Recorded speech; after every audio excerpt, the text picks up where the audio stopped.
you get interested in history? I'm going to share my innermost secrets now. I was interested. It was not an option in my family. Everyone was interested in history. Oh, I didn't know there were any other subjects.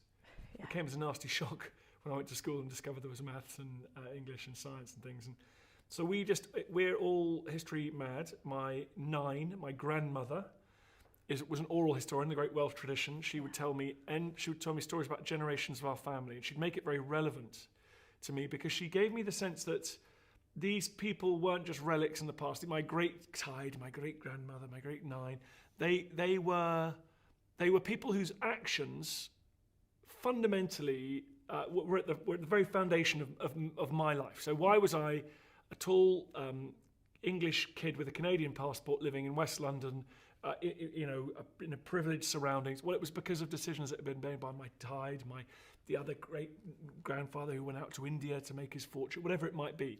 I was left in no doubt, and I was also left in no doubt that their strengths and weaknesses I'd somehow inherited from. This was where the sort of folk magic comes in, a bit of sort of magic realism.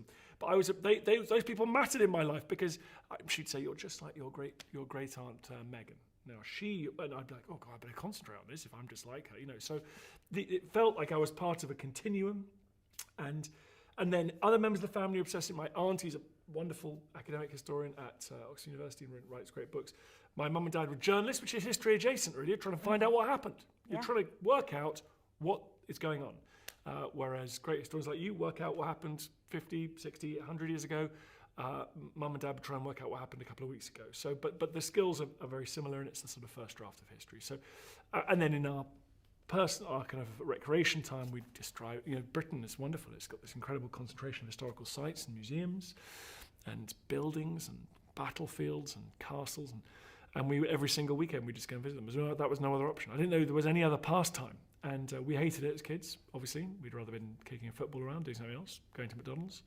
But then I got Stockholm Syndrome and started to enjoy it. Yeah. And now I inflict it on my kids.